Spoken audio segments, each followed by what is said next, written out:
Assalamu alaikum, everybody. We are back and happy to be here. What a program we have for you this evening. You know, you've dialed in, you've actually tuned in to another episode of Nothing But the Truth with Brother Jamil and Sister Tisha. We're very glad to be with you this evening. Got a very special show, a family show tonight. We're keeping it all in the house, and the team is doing the work tonight. So, you know the routine, everybody. Come on into the room. Check in with us. Let us know where you're viewing from, what you're looking for tonight.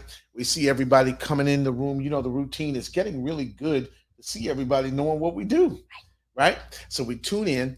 We make sure we let everybody know where we're calling from or where we're viewing from and how we're looking at the program tonight. So it's a great, great event. We want to make sure we're all here for it. Right? Perfect. So everybody, let's make sure we get a chance to check out, see what's going on. And here we are tonight. We're going to come back to more people and greet them as we see everybody coming in already. Right. Look who's here already. Oh, my. Trisha's here from Texas, from Dallas, Texas. Good to see you, sister-in-law. We continue to welcome you and to see about you and make sure we do all the things that need to be done. We also have with us tonight, there's Brother Harold and Sister Vanita. All right. Down in Greensboro, North Carolina. Oh my goodness. And from Washington, D.C., our sister Monica 3X from Washington, D.C. Good to see you as well, dear sister. And always a pleasure to see you. So everybody come on in the room. We want to make sure we're getting all the things that need to be done and getting them done. So tonight, as we check, and I'm looking for the screen, I'm seeing everything that I can see. Because, you know, you have to be able to see. You have to be able to see. You got to be able to look at stuff. See it. So tonight we're here. Everybody, let me throw you to the greatest host in the world. She's Sister Tisha. Here she is. Hey everybody, welcome back for another exciting edition of Nothing But the Truth with Brother Jamil and Sister Tisha. We are so glad that you returned because you don't want to miss tonight. Tonight, I'm not even going to tell you. Let me just get to my part. What we want you to do at this time is to help us build this platform. This is where I come and remind you to go over to our YouTube channel. If you haven't already done so, please go ahead and subscribe to our channel. It's Nothing But the Truth with Brother Jamil and Sister Tisha. Hit the subscribe button. We want you to share some of the past videos, share today's videos, help us spread this platform far and wide. And then once you do that, please do the same on our Facebook platform. Nothing But the Truth with Brother Jamil and Sister Tisha. I'll come back at the end to remind you again. We really want to get started on the show. Yes, ready? Indeed. And getting started is a very powerful exercise tonight because it's all in-house, like I promised you. If we can bring in tonight's principal presenter, I asked the production staff to bring her on. Let's get started right away. She's no stranger to these airwaves. She is our sister. She is our friend. She is the regular commentator and contributor to Nothing But the Truth with Brother Jamil and Sister Tisha. It is our sister, the author of Relationship Talks, Sister Katrina Muhammad. Welcome her to the program. Welcome her to the show. Yes. Sister Assalamu alaikum. Salam. How are you feeling tonight, sis? I am feeling fantastic. I am so excited to be on this show. Yes. Every month, I look forward to the next episode. I look forward to all the episodes. Every single show I've ever seen with your program has been fantastic. Yes. So I'm just honored to be a guest and be part of the family. Yes, indeed. Yes, indeed. We're happy to have you back once again. And like Tisha told me to do, and I think we should do this right away. Let's jump right in. Let's jump right into a discussion, because what we're finding is that from our mail and contacts, what you're doing is actually helping people to build a pathway to more successful relationships. We're Praise very grateful for you. And yes, this may only be 1,000 people here at a time, but after a while, that starts to snowball. And so we begin to see healthier relationships, healthier ways that people connect with one another. And we're very happy about you being the impetus and sort of the catalyst for that. Thank So, you so whatever much. you got to give us, let's go into it. Well, I And we'll would go just right into the comments. thank you, Brother Minister. I would just say that, I mean, this book has several chapters. The chapter we're going to discuss today is privacy and health.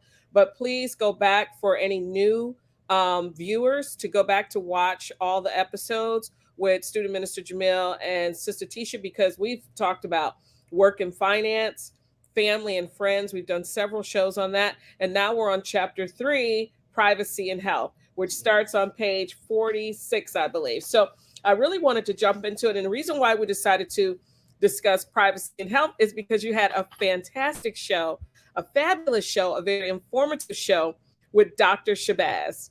And she is a wonderful doctor, brilliant woman and physician. And some of what she talked about in your show, there are questions in the book pertaining to that. And so if you look on page 52, question number 42, just to jump right in.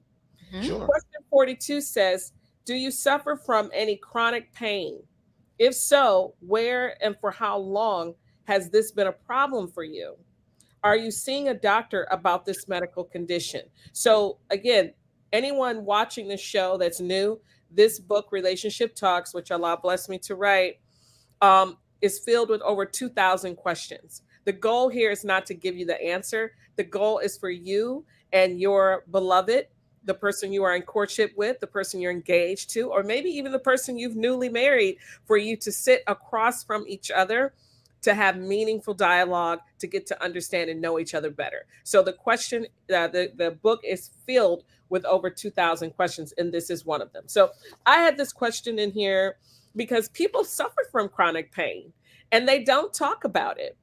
Sometimes they don't even think about it. Like, they don't even think it's a big deal to share with someone that they're considering for marriage. I happen to think it's very important. I've interviewed some couples that have mentioned to me that they have had a situation like this where they did not discuss this issue right here about chronic pain, and yet it came up later in the marriage. So you don't want to catch your spouse, your partner off guard. Let them know what's going on with you, because you're going to be depending on them to help you, right? And inshallah, they will help you as your spouse, as your mate. If you need some help physically, you have some health challenges, you want them to be there for you. Well, let them know what's going on. But there are some people, that's why this chapter is called Privacy and Health, who told me that their health is their business and they are not comfortable sharing anything about their health with someone that they are not already married to. So this is quite interesting. I mean, there's so many people I have canvassed and spoken to that were actually debating about this and saying, well, that's not fair. Everything should be on the table. Right. Everything should be known prior to marriage. But there are some people who just don't feel that way. So you need to know who, how they feel. The person who you are in a relationship with, are they the type of person that they're okay with sharing their, personal health issues with you? Or are they the type of person that is more, private, and they don't want to share anything like that? Wow. It's a fair question to ask. Right. So I wonder how, and like she said, the book doesn't tell you what the answer is. It's just a guide to help you navigate through the questions that you should ask when considering going into a relationship, a marriage, right? So what would you do in that scenario if your spouse or your potential spouse chose to withhold? Like, maybe you talked about it and you asked the questions and they say, no, I don't want to tell you that. How would a person handle it? I guess at that time they'd have to decide. Yeah, so this is where I discuss in the book that there will be some questions in here that might trigger emotions in people. And they just might not be ready to share this information with you at this point in the relationship. So it's important to find out, okay, if someone says, well, I don't know if I really want to discuss that. The question is, okay, you don't know if you want to discuss it right now. You need 2 months, you need 6 months. You need to see if this relationship we're in is developed to a stage where we're, discussing marriage, we're actually engaged, and then you feel more comfortable sharing this. It's a personal decision. You as a person have to decide what's the line for you, right? Where do you draw the line? Is that okay with you? Can you be patient with that person and give them time to deal with this issue and disclosing that with you? Now, quick question. This is very private. I mean, this is about your body, your health, and especially if someone's been betrayed and their information, their private, personal information has been shared with other people. I mean, that's a betrayal. And for some people, it's very hard for them to get over that type of betrayal, to say, okay, now I'm going to trust you with this private information of mine that even though we're not married, you're not going to, I don't know, go through some kind of emotional thing. Let's say you get mad at me one day or something, and then now you're blurting all my personal private health concerns to whomever, right? So it's a very private, serious, sensitive, personal thing. Okay. Now, that being said, is it possible? Is it a one of the choices on the table for couples to say we should table that until a later point in our courtship? Should it be something like that? And you get feedback from different readers and practitioners and those who have used this great book in their own courtship process or in their own engagement process, or to strengthen the marriage that already exists. What are you finding that people are saying? Is it ever possible to say, okay, we'll get back to that at a later time because of how sensitive it is? Student minister, you hit the nail on the head. I'm sure based on that statement, you have counseled many couples. You are exactly right. There has to be somewhere where you compromise, where you meet in the middle. And saying something like that, to say, okay, well, let's just table this to come back to this later, is an excellent way to compromise. But if you're engaged or courting someone who says, no, I don't want to come back to it, I'm telling you now, I'm not going to answer that. Oh, now that. And I'm not going to answer any health questions. Like, I mean, a person who is courting someone like that, not to say that's wrong, that a person, that's how they feel, right? We're not about invalidating people, right? So that's how they feel. That's how they feel. But what did the Honorable Minister Louis Farrakhan say about courtship? It's where evidence is discussed. It's where information is talked about. It's where we go to court. And so we may not invalidate a person, but you may be able to gently and kindly disqualify that person for continuation with you as a courtmate. And that's okay. Sometimes the courtship ends successfully when it ends before marriage, because if it were to develop into a marriage, it might not be a good scenario.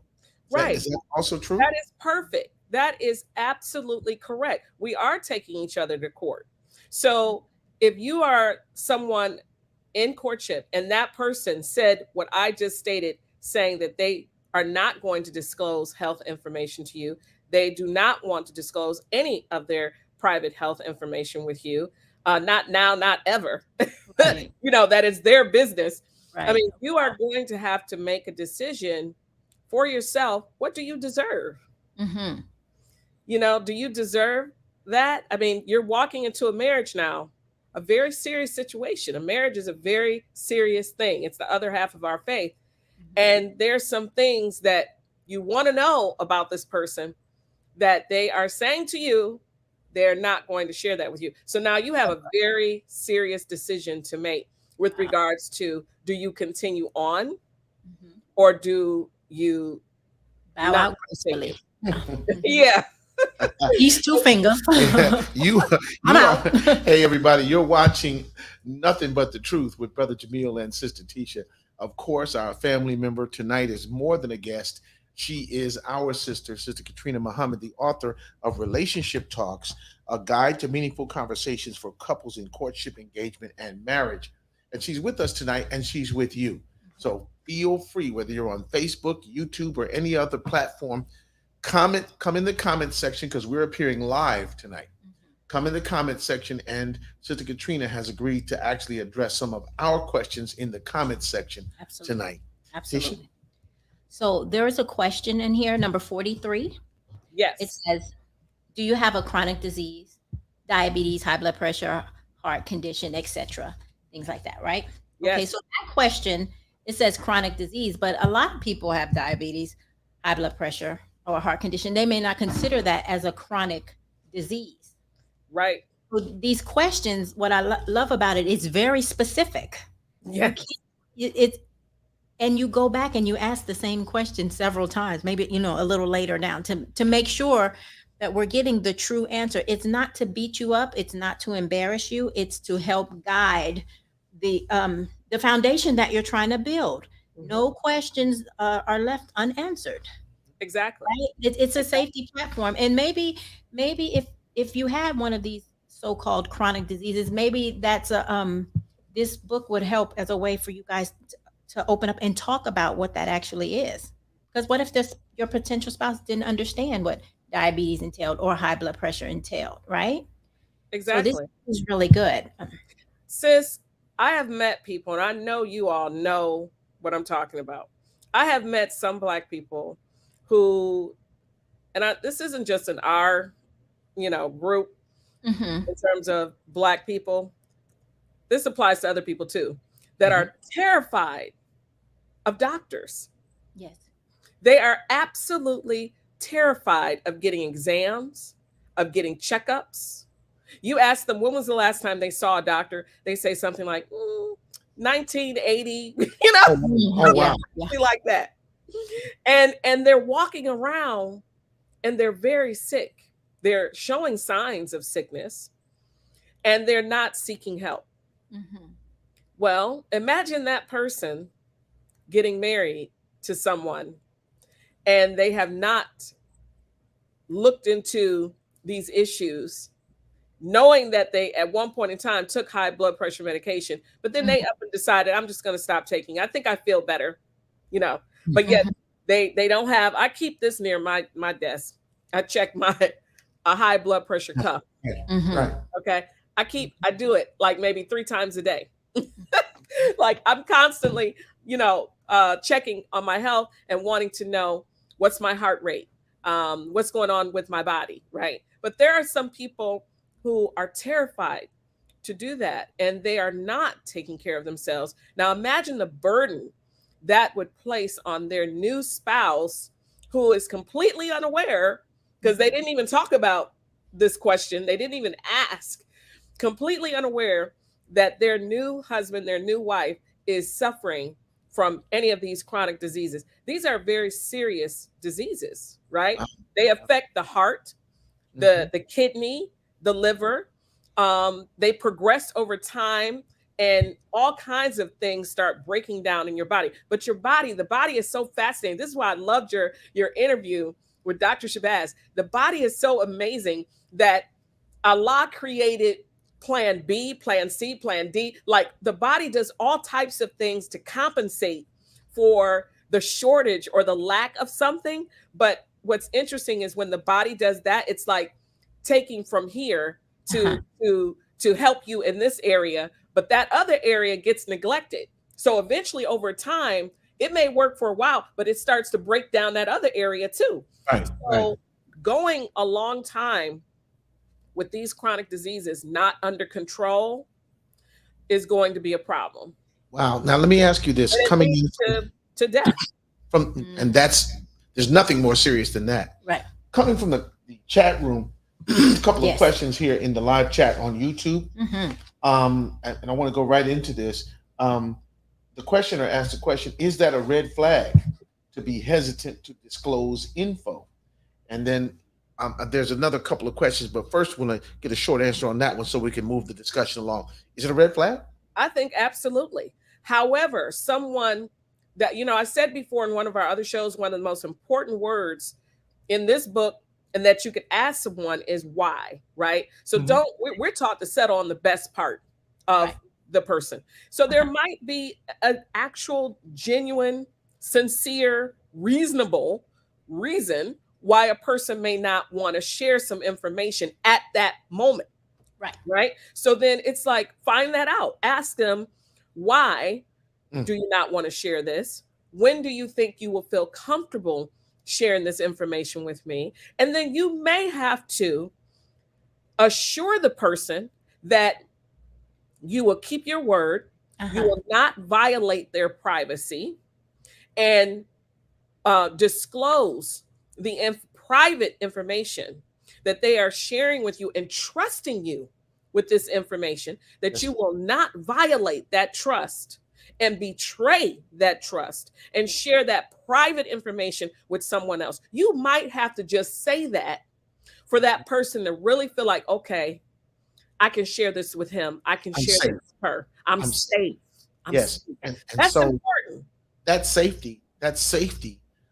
If you don't mind, Tisha, there's one more in the chat. Can I just go ahead and it's a big one? I see it. This is two actual comments, or a two-part question from the Western region, from Oakland, California. Brother William Muhammad says, what if you find out there are lies told during that process, but you don't find out until after?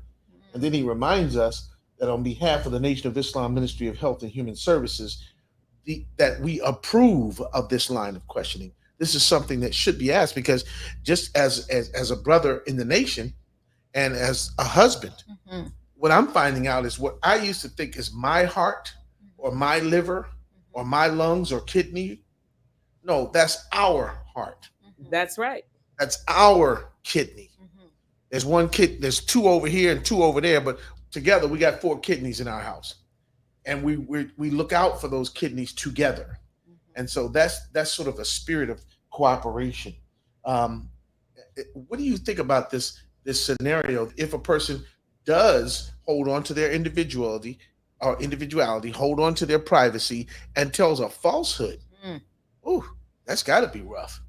Well, I mean, it's a serious red flag. And if a person would lie about one thing, then, I mean, 9 times out of 10, they're more likely to lie to you about other things. And then you have to ask yourself, can I really have a serious relationship with someone who is a liar? I mean, just flat out lies about everything. That's also a sign of disrespect to a person that you are in relationship with, that they're lying to you. That's disrespecting you. I mean, for us also in the nation, I mean, correct me if I'm wrong, student minister Jamil, lying is against our restrictive laws. I mean, it is, man. We don't do that. We're not supposed to do that. Is that correct? That is very correct. Yes, ma'am. So, I mean, right then and there, you have a challenge, right? So some people say, well, people lie because they're scared or whatever. I mean, it doesn't, we've been taught it doesn't matter. Right. Not to be afraid of anyone but Allah. That's what we're taught. Now, everybody watching your show, they may not necessarily be Muslim, but you do need to have character, right? Integrity. We need to have that. And I think a lot of our marriages have suffered and failed because of lack of character and integrity. So we have to make a decision. We have to make a decision. Do we want to have better marriages, better relationships by being honest? And do we really want to be compatible with someone where we can be our real self? Yes. No mask, none of that. This is who I am. This is me, straight up, my flaws and everything. This is me. And having someone love all of you, the flaws, the beauty, all of it. They love it all because you're keeping it real. And then they are being real and saying, you know what? I'm not perfect either. Right. I have flaws too. So you know what? We're going to work on it together, because what we've been taught is to put on the new man and the new woman. So let us both become better. Let us both go to Friday night self-improvement. Yes. It's for community development. Let us both submit ourselves to the teaching so that we can become better.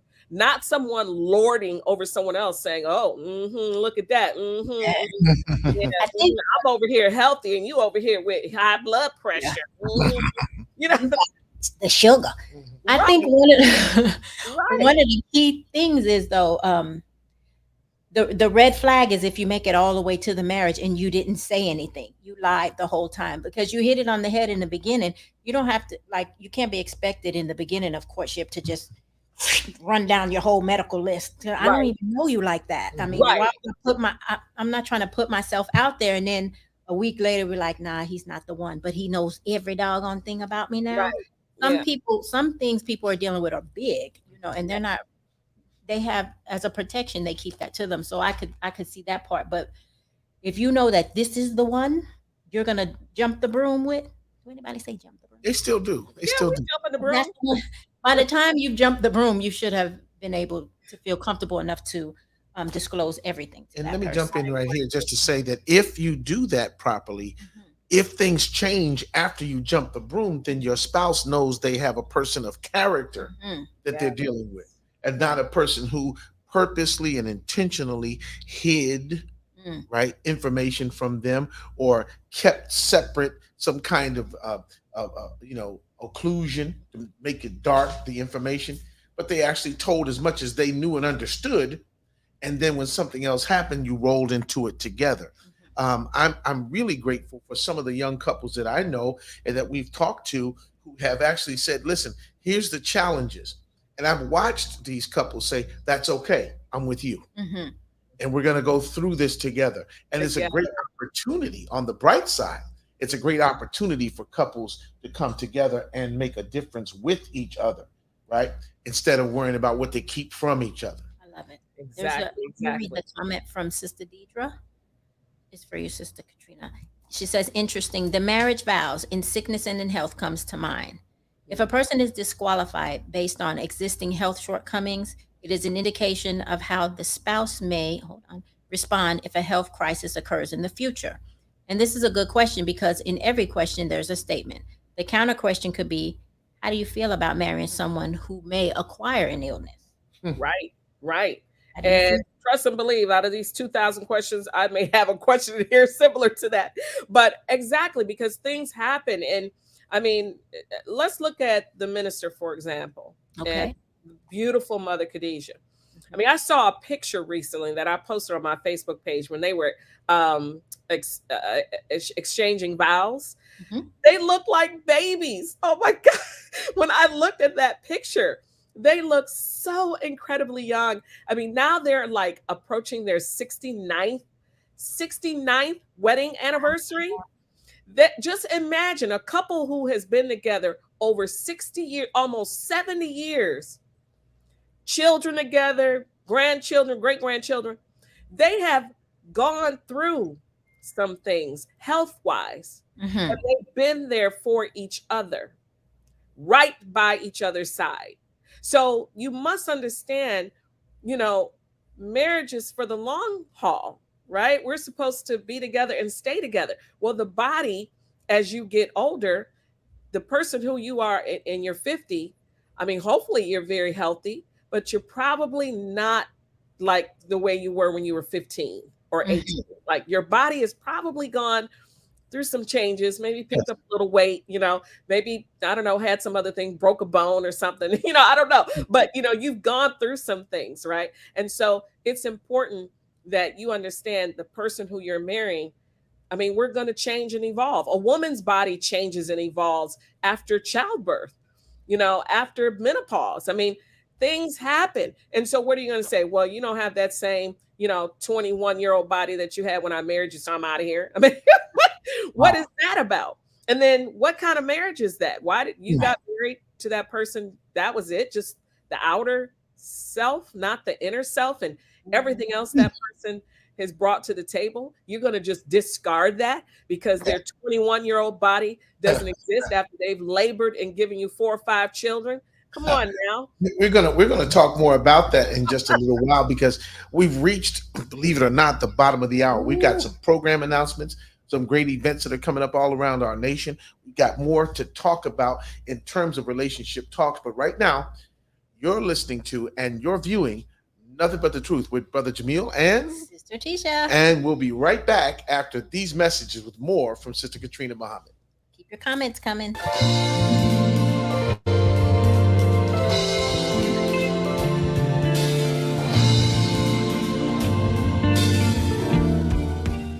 Hey, hi everybody. Assalamu alaikum. We're back, and there's a special message for you from the world's greatest host. All right. Yeah, she told me just a minute ago that's who she was. I mean, all right. So we just want to remind everybody to be encouraged to get out and continue to move something. Even though it's summertime and the temperature is hot, doesn't mean you still can't move something. Like, we decided to go to the mall. And the cool thing about it is you don't have to shop. You can just be in the mall, and you don't have to shop. And I like that. Anyway, he doesn't understand the assignment. The mall is full of stores, and so you shop. So that's what we're going to do. You know, Right now, we're sitting in the food court, and you don't have to eat.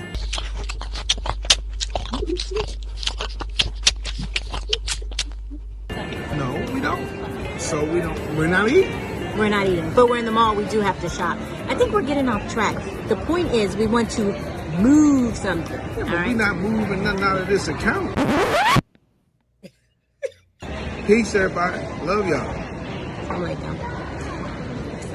We're gonna move something.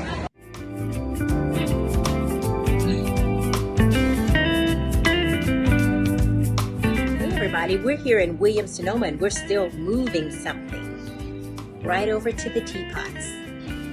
How cute is that? I think I want a blue one. What color do you want? You can help pick. I'm a little teapot, short and stout. Cut the camera off. Here's Come my. on. Okay, we'll be back.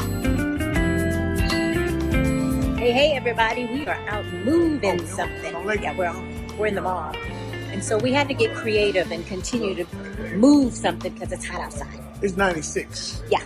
That's hot. And you still want to move, but you don't want to sweat. Who wants to do that, right? No, ain't nobody sweating. So get to your local mall, move something in and out of every store with Hamid's credit card, and it'll be great. Okay? That's what I'm doing. All right. Come on, Hamid. Let's go. So, Malaikum, be encouraged.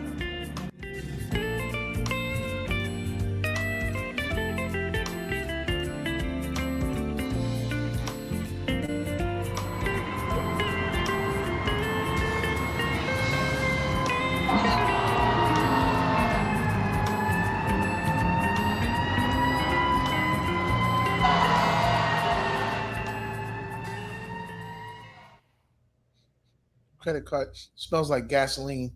I don't know why. Yeah. I love it.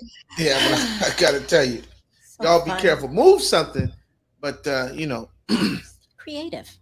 You know? I'm here for you. I have tips. And it keeps your heart healthy. Love You know? it. All right. yeah.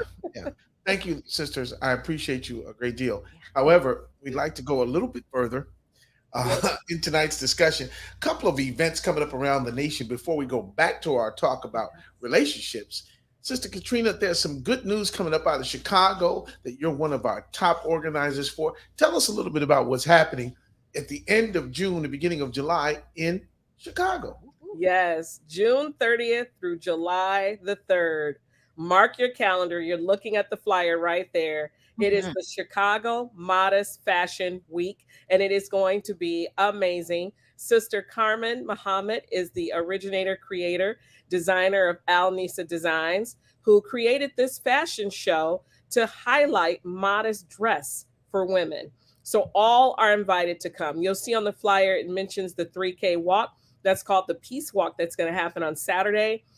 There's going to be, of course, 3 days of fashion shows at Navy Pier, and then also a gala, a Metropolitan Gala Award show on Sunday, highlighting and awarding various artists, designers, but who I love the most, and I'm sure who you love the most, Right. is Mother Khadijah Farrakhan. She will be honoring her. Many who are watching the show, some of your new viewers may or may not know that Mother Khadijah Farrakhan is a fabulous, excellent designer with Newell Apparel. And so she will be receiving an award. I'm just so excited. This is a wonderful thing for Chicago, of course, because Sister Carmen is also partnering with several youth organizations that will be coming to view the show, to basically pair up with her and some of the other people working the event so they can learn also these jobs behind the scene of how to put on shows such as this one.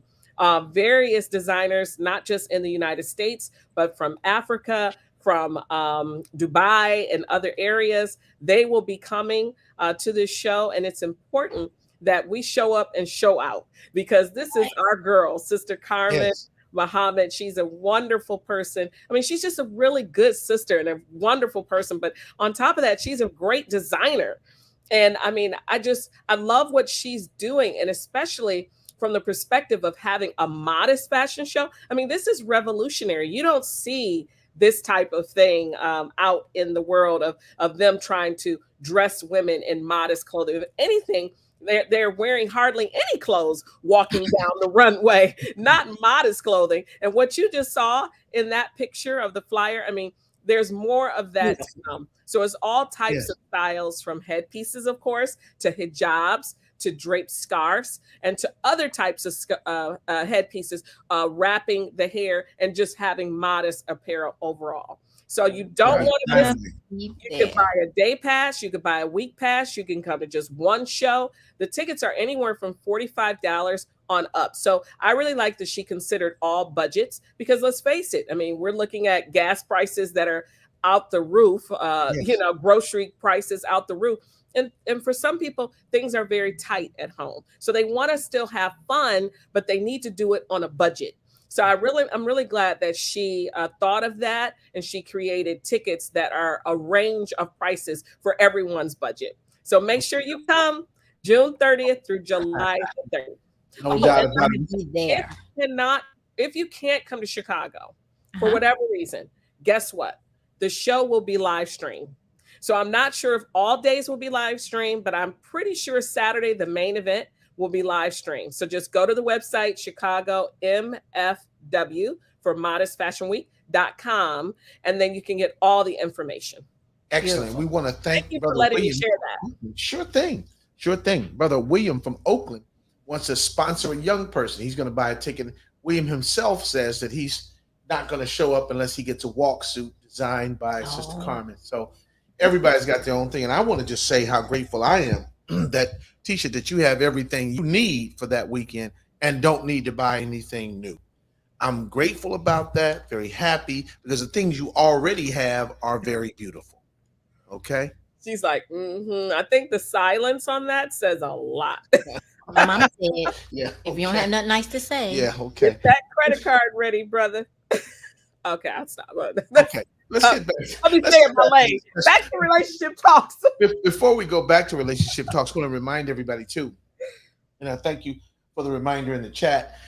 Every Tuesday morning on the East Coast at 5 a.m., in the Midwest at 4 a.m., but for those 3 hours from 5 to 8, join us on Tuesday mornings for the Yardbird Suites program on WPFW 89.3 FM in Washington, and via the net all over the country. You can listen live, and you go in, and we do a jazz program.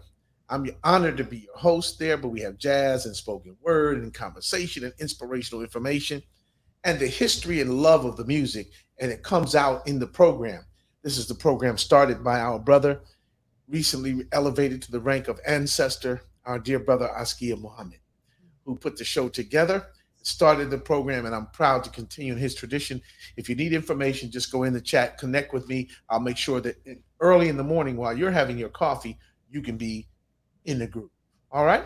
Tisha, back to you. Yes, I turned the page and missed it. I wanted to kind of pivot a little bit because we were asking about privacy and health questions concerning the two partners, but there was something in here, and I turned the page where they were asking about children. Oh yes, I actually had that on my list to discuss too. I think it was page 53. 56. 56 also. Yeah, on Yes. 56 Uh-huh. questions 83 and 85, do you Okay. believe the children have a right to privacy with regards to their belongings? For example, their book bag, diary, bedroom items, cell phone, social media accounts, and then also, should children be allowed to have cell phones and social media accounts? I met some people who believe emphatically no, whereas others believe they should.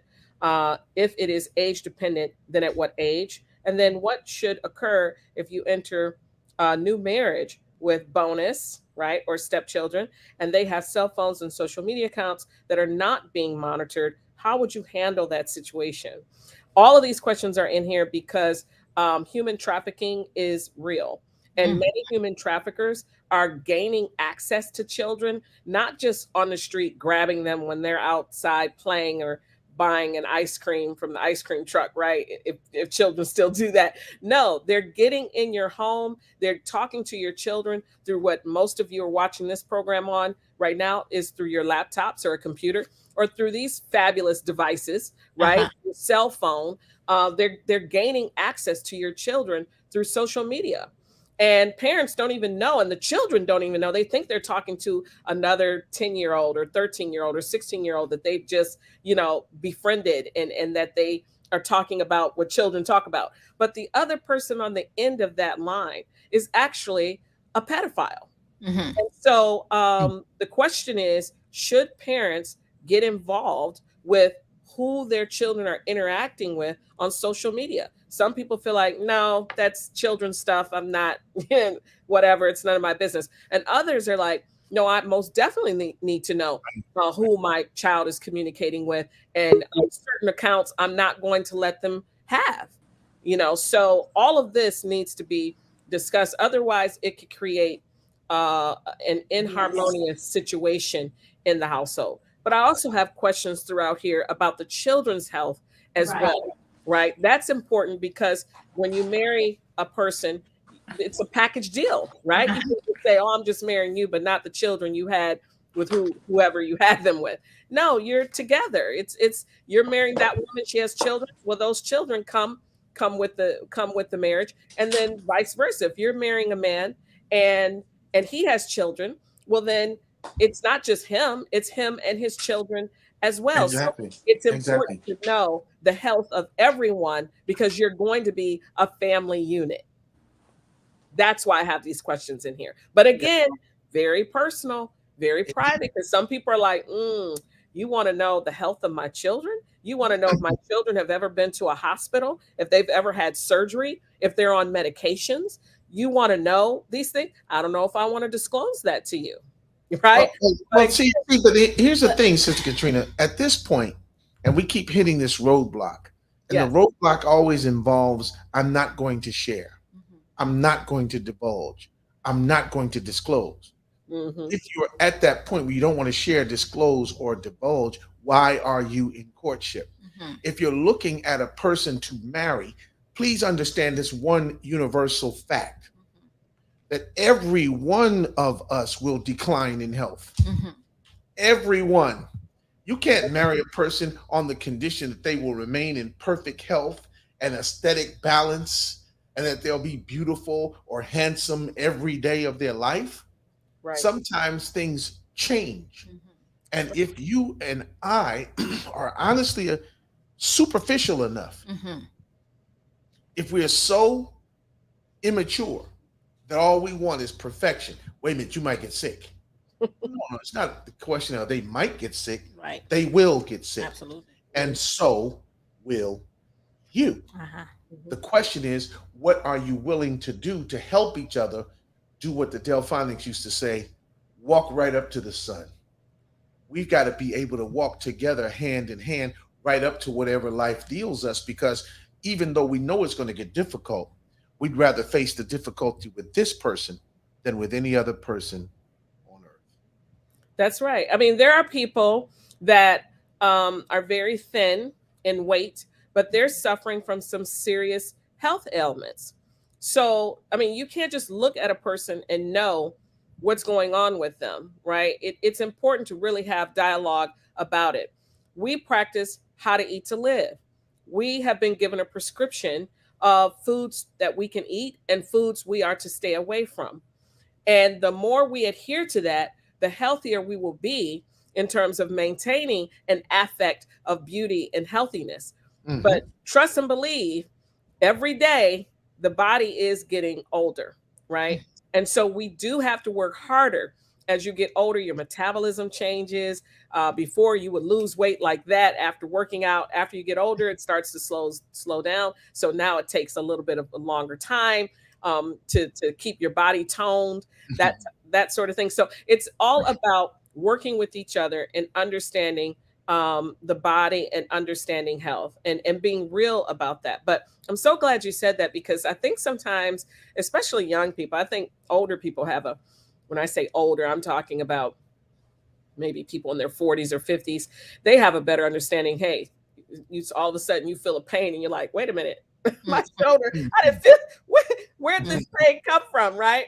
Whereas when you're younger, I don't know, I think people in their 20s and 30s, they don't really sometimes realize how the body changes and have a realistic understanding and expectation of age, and also growing older gracefully, like our beautiful minister has done. I mean, you look at him, and how old is he? He said his age. He said he was sneaking up on, what age was that? 90.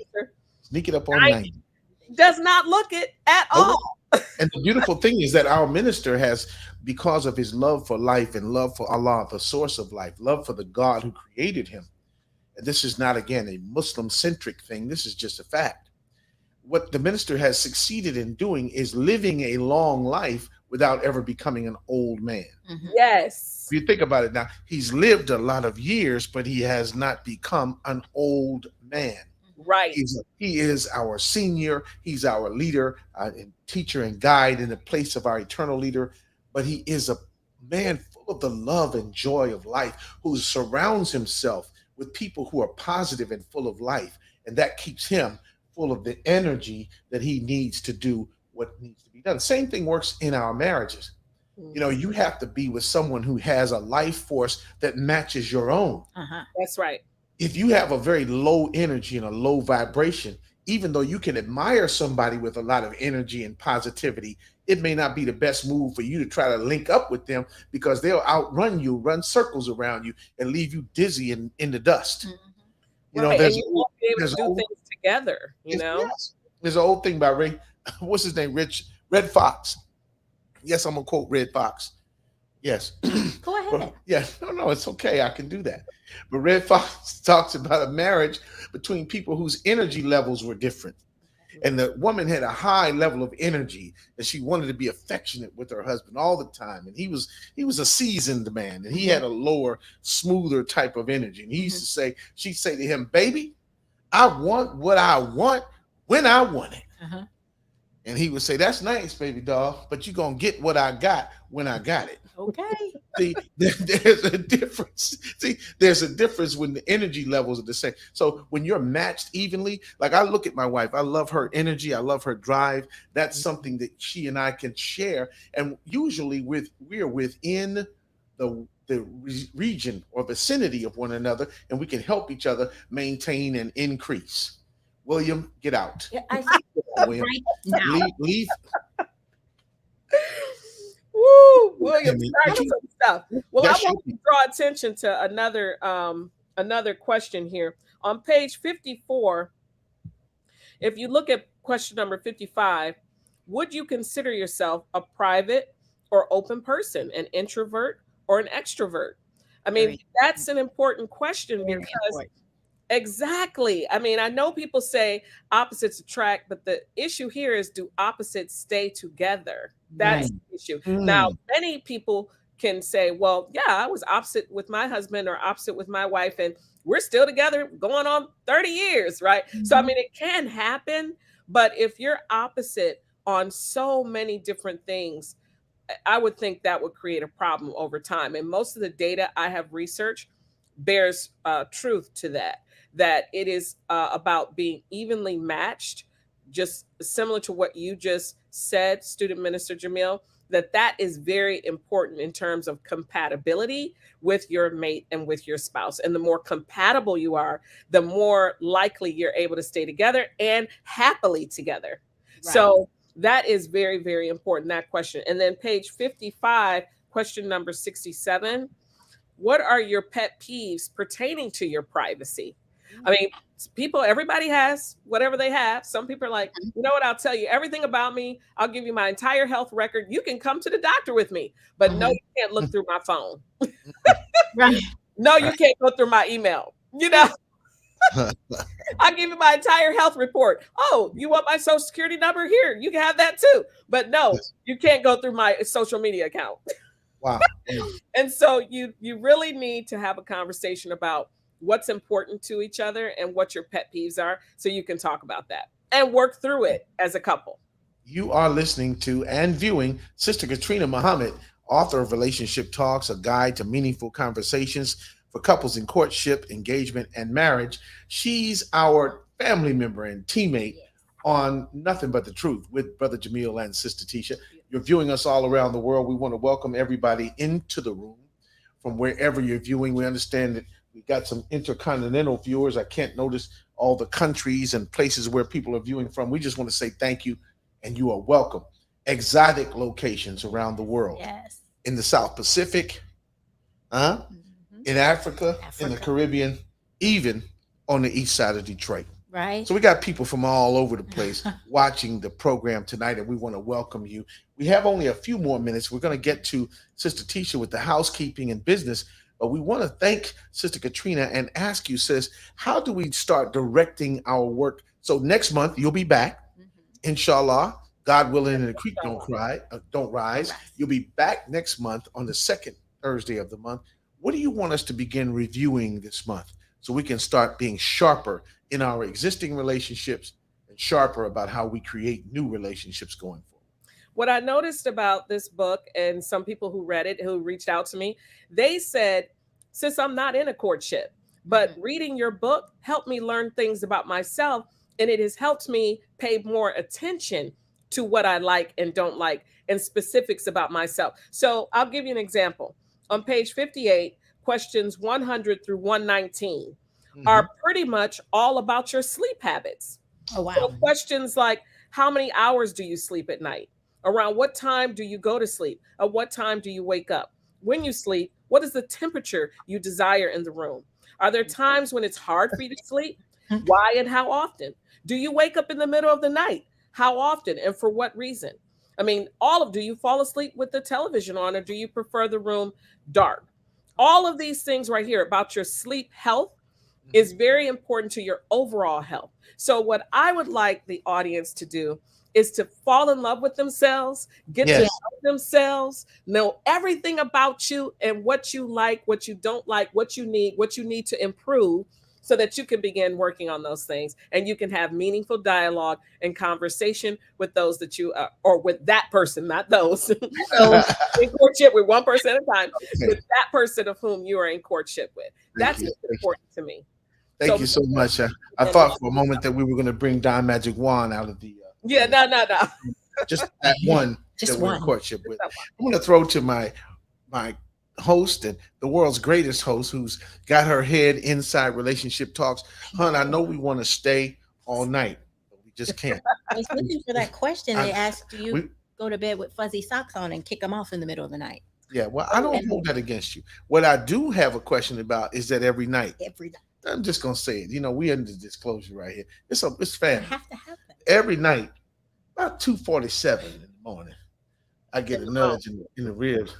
She said, now, babe, it's too damn hot in here. I'm going to have to cut that air conditioning down a few. I don't know. It's too damn hot. I said, okay, honey, do whatever you got to do. Now, she don't have to wake me up. She going to do it anyway. You know, so we'll talk more about that next month. Inshallah. Make sure you're hot, too.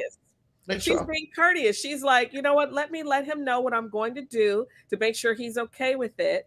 I think that's very courteous. That's very loving. I already took my socks off and I was still hot, so I had to see if you were hot too. Never mind. This is all right. And the socks have to be fuzzy, not regular. Not regular. I don't get it. Okay. Oh, can I share one more thing? Sure. I know we're talking about relationship talks, but please go get this book. Yes. This is our brother Saad Ali Muhammad.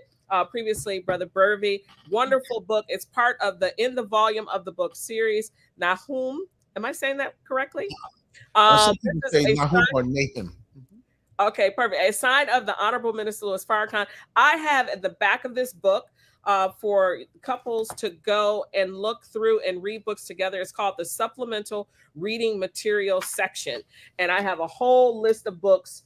And I list some of his books as well as student minister Dr. Ava Muhammad and so many others, student minister Nuri Muhammad, and so many others who have written some excellent books. So it's not just my book. I really want people to become readers. That's what the minister asked us to do as well. And read together with your loved one. I think that's one of the best ways to get to know each other. Praise be to Allah. You're listening to Sister Katrina.